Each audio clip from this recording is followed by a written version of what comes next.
everyone, welcome to Conscious Conversations. I'm Lana Rose, your Conscious Concierge. For those of you who may not know what Conscious Concierge is, it is a service that I created to connect people to alternative modalities for all things healing, transformation, well-being, and anything in the realm of self-enhancement.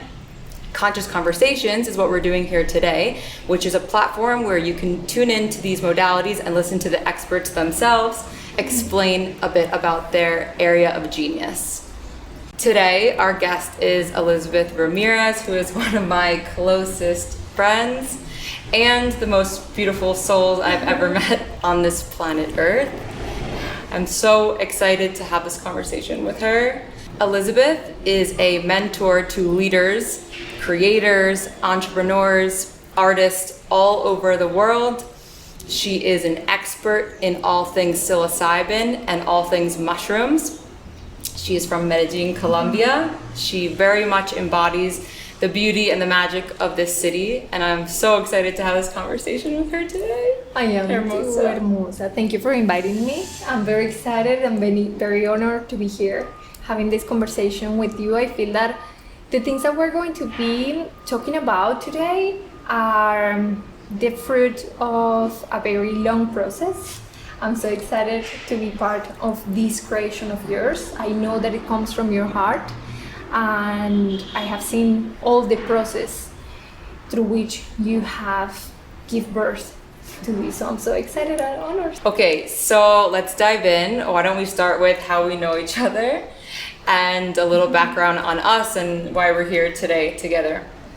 So I met Elizabeth here in Medellin, Colombia. She was my very first friend that I made from this country.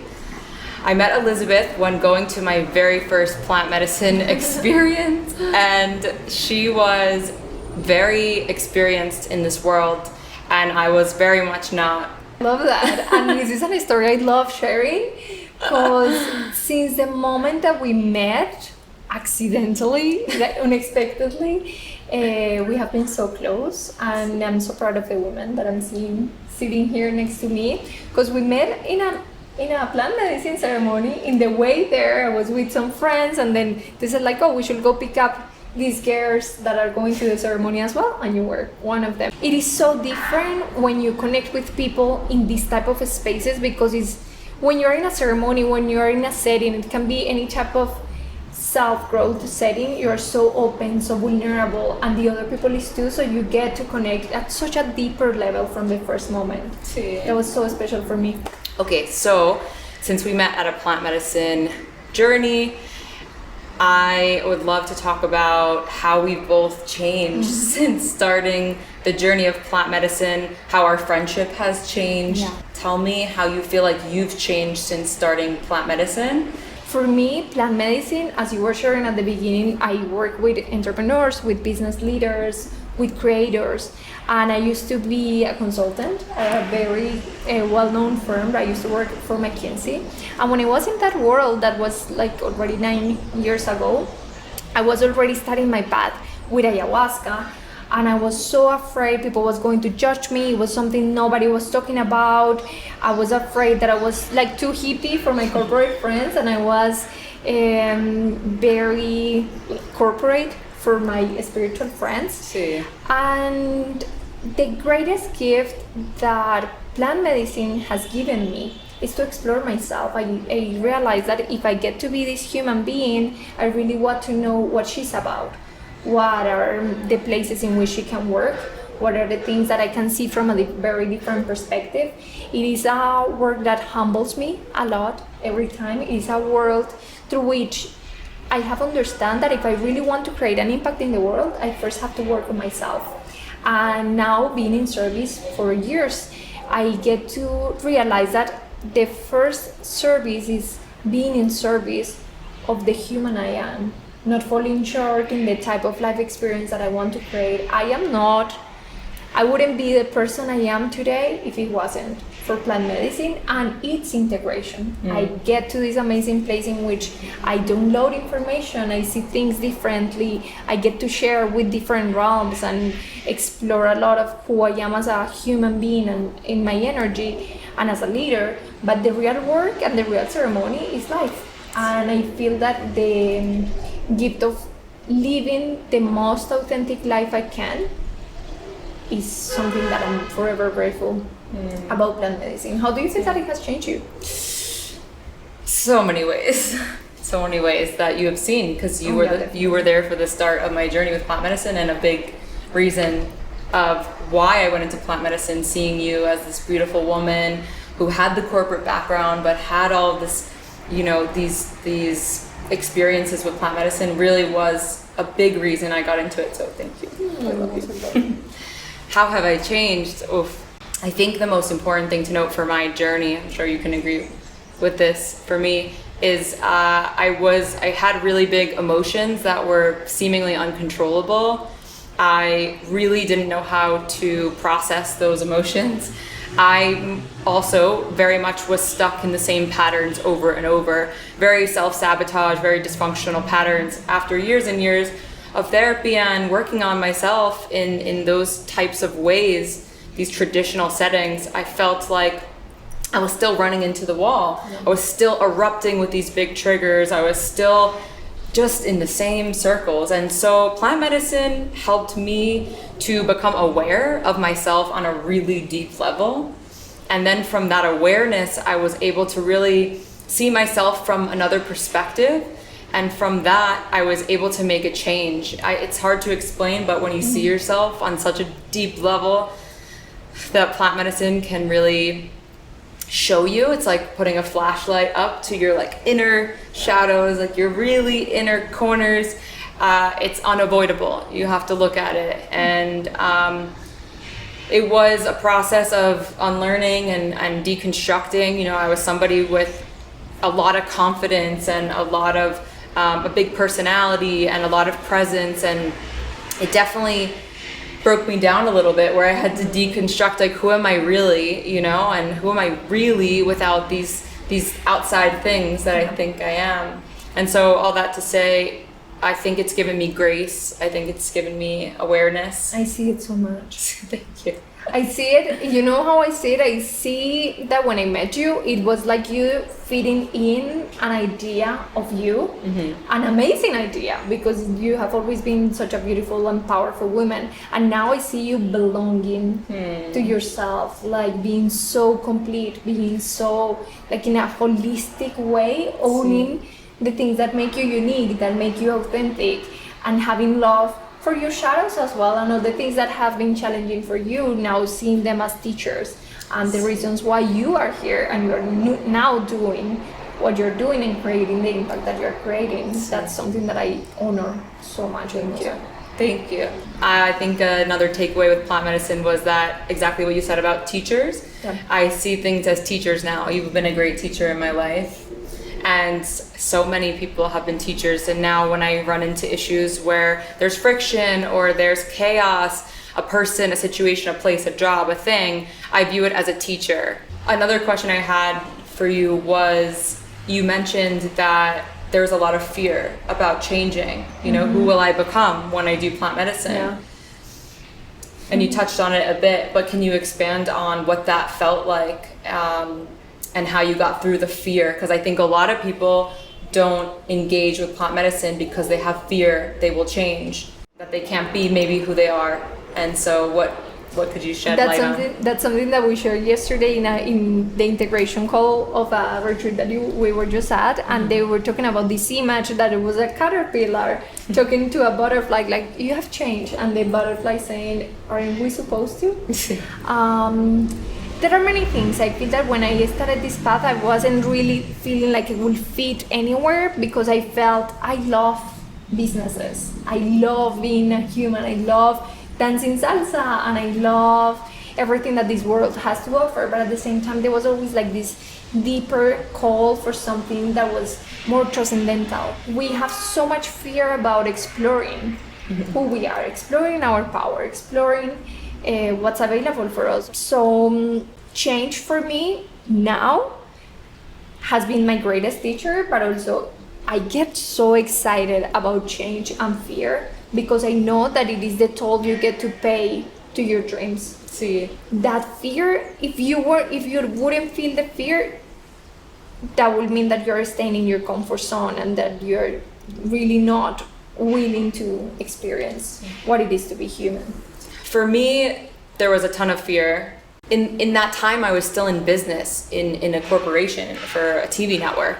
And so that wasn't the conversations that were going on in this line of business. And so I was really afraid that I would become a hippie and have to move into the mountains of Peru and become a shaman. And there was all these things I thought I would have to change about myself. So, getting my nails done and doing my makeup and all these things, I just thought plant medicine and this version of myself could not exist together. And that was my initial resistance. I also had a lot of fear of like the physical, what was it going to do to my body? I feel that it all comes down to identity and self-worth.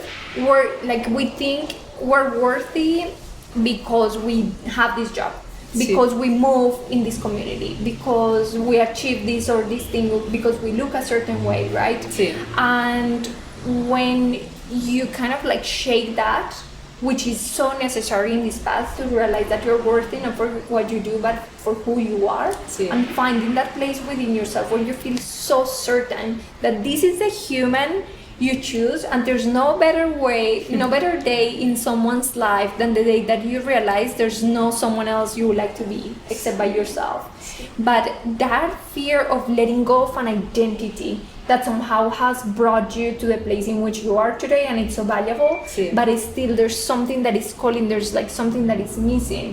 One of the greatest things, and talking a little bit of what it does to your body, one of the greatest things that mushrooms do is that, they create in your brain neuronal synapses that are going to help you to see things in a different light, in a different way. They're going to connect points of information that you have never connected before, and that allows you to go way deeper and see patterns where you have never seen them before. But also, the most important for me is that they work in a very specific area of your brain that's called the default mode network.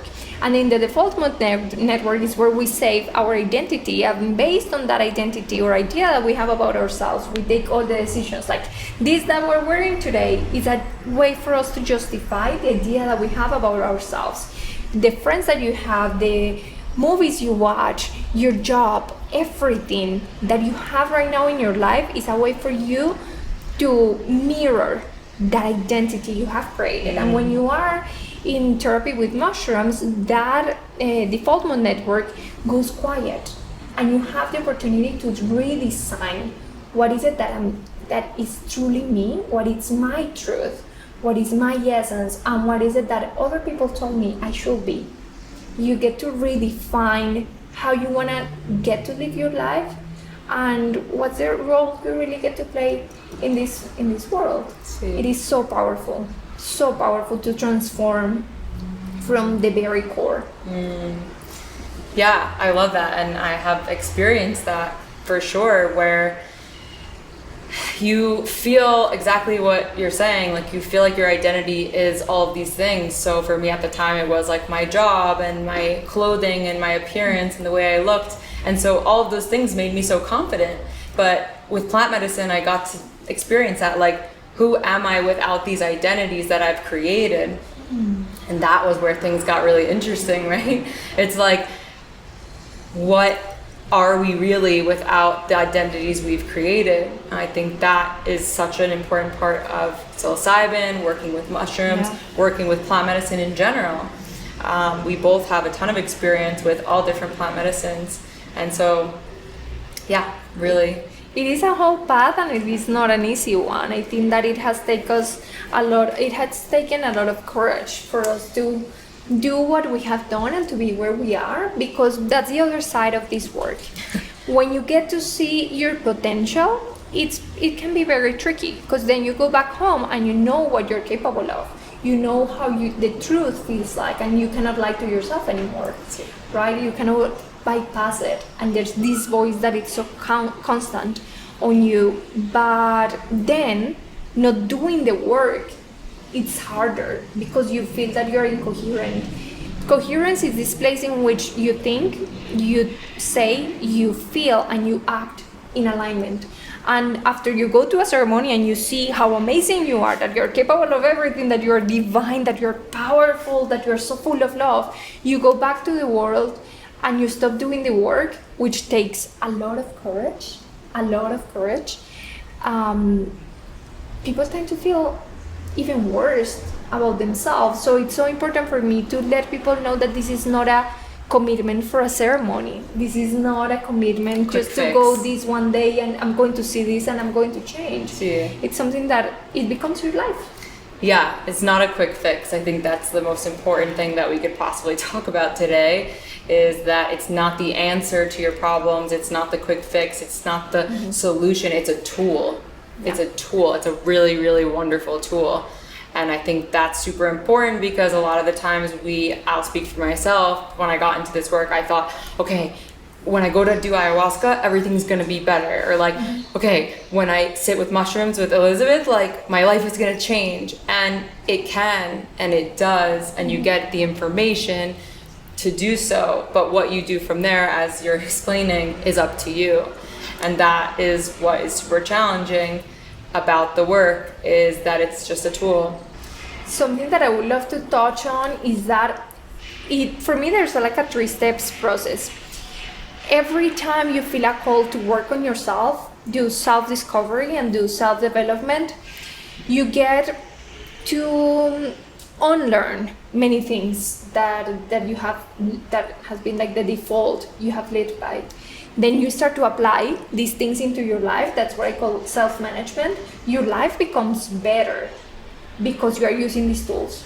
And then the 3rd step, which always happens, is that then you want to create an impact. Then you want to find ways in which you can change the world, in which you can share that what worked for you. And that's what I see that you're doing. And that's also the vision that we both have in common for the future. So, as we both mentioned, we've changed a lot from this work, and that brings its own challenges, right? It could be a beautiful experience for, us as individuals, but what happens after that in terms of the people around you, family and your friends? This was something that was like a huge thing I had to work through, and I know it was for you too. So tell me a little bit about what that was like when you really did start to change, and how did the people around you that knew you receive you in this new way? There's a period of this work and this path that is very lonely, because you feel you don't belong anymore to your circle, but you're not there yet in the place in which you can connect with the people that has been doing this work for longer. And it is almost like that bridge in between like your actual self and that potential. I honestly feel that what the change that had to happen internally is that I had to release all my expectations about everyone around me and realize that the best I can do to foster those relationships is to work on myself and allow myself to be me. Also gave me the chance to see them as free, as beautiful as they are. But obviously it takes time and being willing to be, not to be accepted, to be criticized, to be misunderstood. And I also went through this, how do you call the thing that goes, like I went through a pendulum in which I was all in the corporate world. I was workaholic, staying till very late working, and then I went to the other side of like, in my period, learning with the communities, learning with indigenous people, speaking a very different language. And what brought me back to that middle is my work and my service, serving corporate people, leaders, people that can create an impact in the world, but bringing all that ancestrality and all these very like ancestral, powerful tools in order for them to find unconventional and powerful ways to better their lives. Yeah, it can be very challenging. How was it for you? I know it was very like we were. I mean, we were going through this for years. Like Still is. attachment to the work, attachment to your like New York City girl. See? Identity. I mean, Wow. I think you hit the nail on the head when you said it's lonely. Oh yeah. It can be very lonely because exactly what you said, you are changing and you are not in the same realm of the circle you used to be in, but like you're not quite in the new circle. So for me, I was out here in Medellin when I was doing this work, and it was super lonely. And actually, I'm so thankful for you because you were one of my only friends who was in this path, in this work before I really met, a big community. And it was super confusing. I felt like nobody understood me anymore. I felt like my family didn't understand me. I felt like friends from home didn't understand. And I think some people, they just don't get what you're doing. And so some people don't like when you change if they're not changing themselves. Some people haven't done the work on themselves, so they can't relate anymore. And for me, it was really hard. And I went through a downward time because there was a lot of, oh, you used to be so fun, and you used to get drunk, and you used to be a party girl, and you used to be out and about. And so, that was my identity, was being a party girl, was being in New York City, like in the scene, in the know. And so being out here and recreating this new environment and trying to find these friends that were in this work, it doesn't have to be necessarily plant medicine, just self-discovery, self-enhancement work. It was super lonely, and I, again, thankful for you, but the best thing I can say is like, the more you do that work on yourself, the community comes. Oh yeah. It comes. You don't have to go out and find it. And I found now in this current moment, I have such a big community of people in this work, in plant medicine, in enhancing themselves, in wanting to know themselves on a deep level. And honestly, the work is contagious. I know that when you start to do the work on yourself, or when I started to do the work on myself, people get curious. They see you change. My family changed, my friends changed. You don't have to convince anyone. No, they see it. They see the work. In the beginning, my family was super hesitant, super scared, super confused. You're going where? You're doing what? Ayahuasca, this. And then they saw the liberation that I experienced from my own suffering, right? From my own anxiety, my own depressions, my own suffering, my own pain. When they saw me finally liberated from that, they became interested. My parents were one of my first passengers like 3 years ago, because they said like, well, whatever it is that you're doing is working, and you look so happy, you feel so happy, so coherent, so free, that we trust you. See. We trust that what you're doing is the right path, and they love mushrooms. I think too, on the subject of fear, I think a lot of people have fear. That I was just talking with someone the other day through Concierge, that they had fear that they were going to have to leave their circle of friends. And the thing is, you'd be surprised. You'd be surprised that when you change how it affects other people, you can still have relationships with people if they have different interests. I still have friends that drink. I still have friends that, are in corporations working crazy hours. I still have those friends. We just have a different relationship. And then you find new ones that are also in this space. And so it's a beautiful thing. And I think that's super important to share to anybody who has that fear of like, I'll have to leave my friend group or my family. Maybe for a little it gets confusing and lonely, but you will come full circle when you're really solid in yourself. If you really love these people, the greatest gift you can give them is to share with them the most beautiful version of yourself.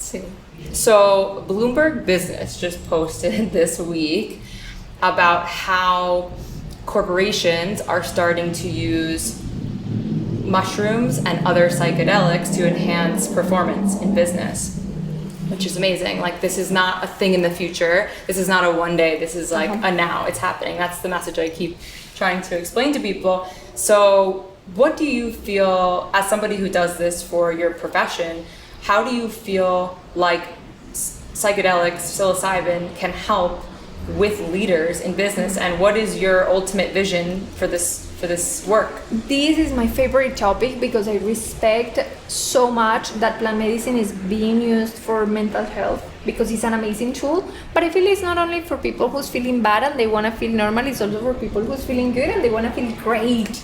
And they want to explore their potential and they want to maximize their life.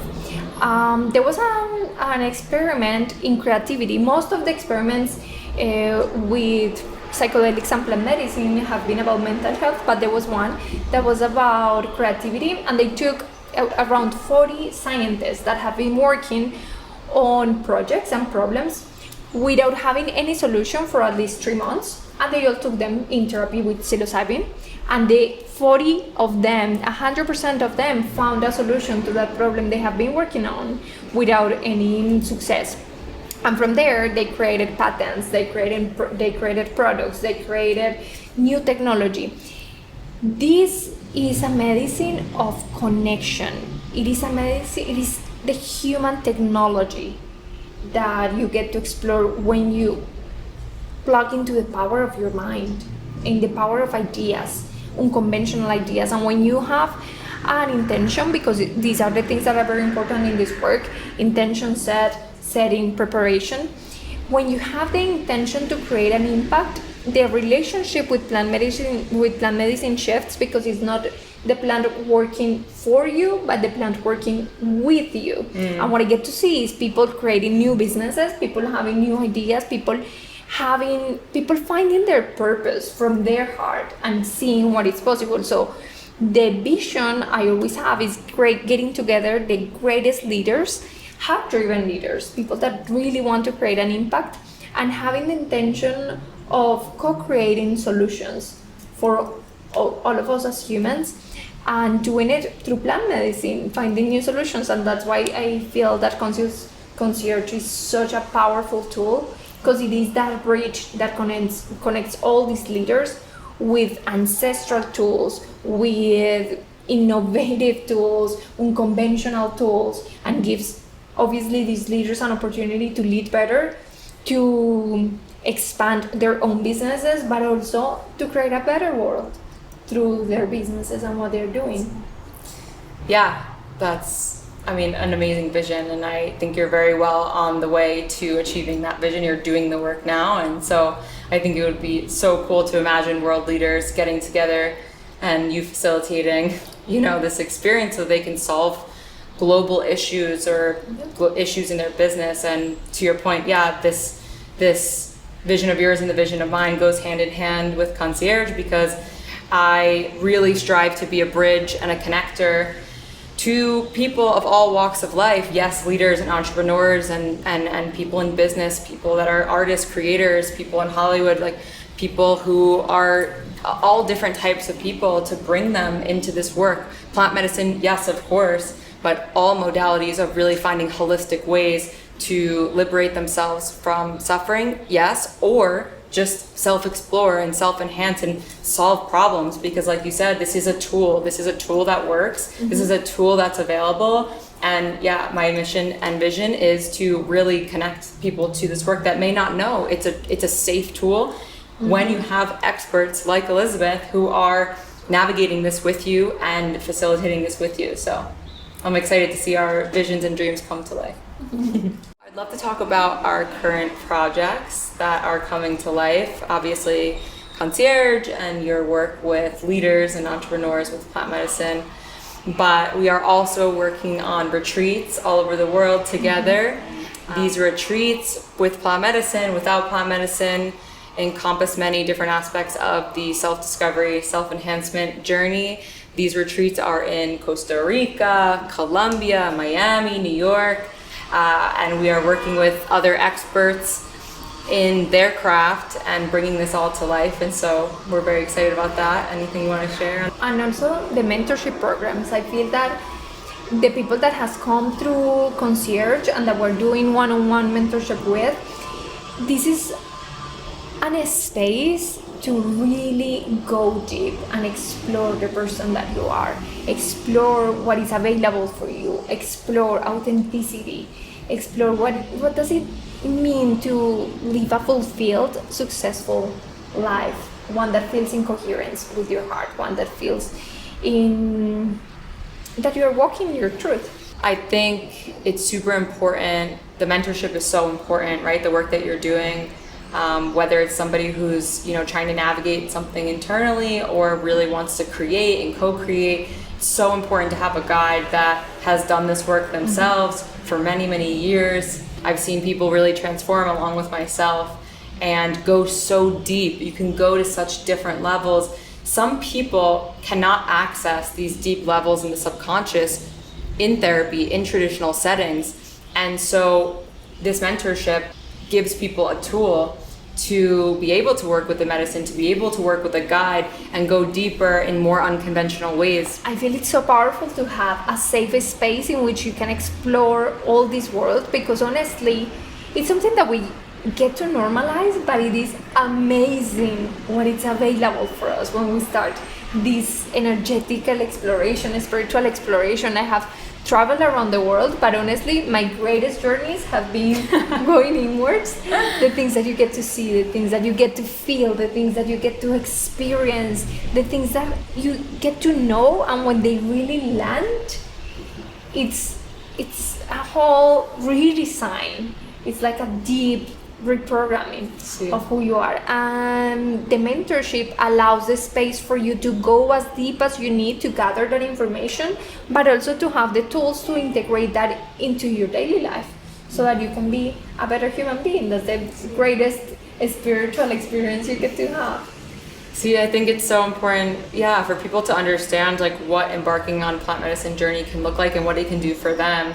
I mean, it can do so many things. And like we keep saying, it's a tool for you to really unlock things that are stuck so that you can be your limitless self, right? There are things that are holding us back, like limiting beliefs or different stories that we've been telling ourselves for so long. An experience happens to us when we're young. And then from there, the story becomes what we make the experience mean, and we live the rest of our lives. It can be something as small as somebody telling you that you were fat when you were younger, and from there you create a story about what that means about you, and then you live in this mindset, in this story for years and years and years. And so there's many different benefits from this work, but that leads me to the next question. After talking about, all the benefits of this work, what do you feel like are some of the misconceptions that hold people back from doing this work? We talked a little bit about maybe you'll change. Is there anything else you feel like is a misconception with the work? I think that we get to talk about safety and the devotion and respect we have for these tools, because they are very, very powerful. But nowadays that we're having these conversations and they have become more common, I think that recreation for me, it's such a beautiful word because it means to recreate yourself, but using it without intention can be very dangerous. I feel that it can confuse people. I feel that when you combine it, for example, with alcohol, it's a substance that does totally the opposite in your brain, because alcohol is killing and disconnecting your neurons, and mushrooms are here to connect again. And from my work with communities and what I have learned from the elders and my own experience, these are medicines that have a spirit, and you get to connect to that experience in reverence and devotion for you to have the deepest conversations and receive the greatest gift from them. So I have had many people that come and they say, oh, I have done mushrooms so many times and I have done 20 grams. And when they sit in ceremony, it's a whole different process. Or I have done mushrooms so many times and I have seen things, but I have never been able to make a change in my life. It's because they're missing the integration part of it, or they never get the preparation before a ceremony. They never got their questions answered. It's so crazy how we normalize alcohol and other substances, and somebody will give you something to try, or like a medicine that somebody sends for you to take and you don't even read. But mushrooms are one of the safest medicines that are available, again, if you meet them with the respect, with the reverence. And in terms of that, I totally open myself also for education, for any question that anyone has, explore, like curiosity, doubts, fears. That's something that we should have a space to share. Yeah, I think the recreational conversation is super important. I was somebody that definitely experimented when I was young, partying, and I did not have good experiences from, maybe sometimes, but for the most part, it was like really scary. And so I was really hesitant to do plant medicine after doing some drugs per se recreationally. And what I tell a lot of people actually in Concierge, because I get this a lot, is that it's such a different experience when you have the intention of healing, of transforming, of changing, of growing. And when you do it with the right safe spaces. That's why I started Concierge, was to connect people to places to do this work that are safe, that they are experts in this work, because it's really important. And I am a testament to when I was connected to the right people to do ayahuasca, to do mushrooms, to do bufo, to do kambo, so many more that we can discuss another time. It was an entirely different experience. There are people there to guide you when you're going through a process. You are held in a safe container, and with this happening, this is where transformation can really happen. One thing I really wanted to talk about is the conversation of friendships with this kind of work, and how different they can be when we're both in the work of enhancing yourself and discovering yourself. This friendship is so deep because we both see ourselves on such a deep level, so we're able to really see each other. I think we understand that we act as mirrors for one another, and we learn so much. I feel that in our friendship and having a spiritual tribe, it's so comfortable to know that you can be yourself, you can be transparent, and getting so excited for seeing the other person grow, for like celebrating their wins and also supporting them through their processes, and when they are going very deep on things. I mean, we have been through things together, but it feels so refreshing to know that you can be the brightest version of yourself, and I'm here to celebrate you and to accompany you. And also when you really have to go deep and navigate and dance with the shadow, it's also seeing that judgment-free and recognizing each other as humans, and as women and as leaders, and so many things that normally there's like rivalry, that there's like friction. Yeah. I'm so grateful for having a space that encourages you and calls you forward. See, me too. I think it's really about the honesty too, because when you do feel something, let's say it's an emotion like I'm feeling jealous or I'm feeling insecure, the transparency of talking about it, like, hey, I'm feeling this emotion, I wanted to share with you, it doesn't have anything to do with you. It's a different level, because when you're not in this work, sometimes you're just jealous, you're just insecure, and you don't know where it's coming from. But with us, we have these like really deep conversations about like, hey, I'm feeling this and I think it's coming from here, and then we work it out together. We have held space for each other in completely different times, in completely different ways, and neither of us sucks up the air in the room. We feel like we're able to really give each other and receive from each other. And so I'm so grateful for that, Hermosa. Thank you. If you've enjoyed this conversation, please give Conscious Concierge a follow on YouTube at Your Conscious Concierge, on Instagram at Your Conscious Concierge, www.yourconsciousconcierge.com. Schedule a call with me to learn more about these services, about what Elizabeth can offer. Also, you can contact her directly yourself. Tell her you watched this YouTube and that's where you found her. Her Instagram and her information is at elizabethramirez.co. Yeah. Hermosa, ¿te gustó? Did you like it? Sí, it was perfect. It's amazing.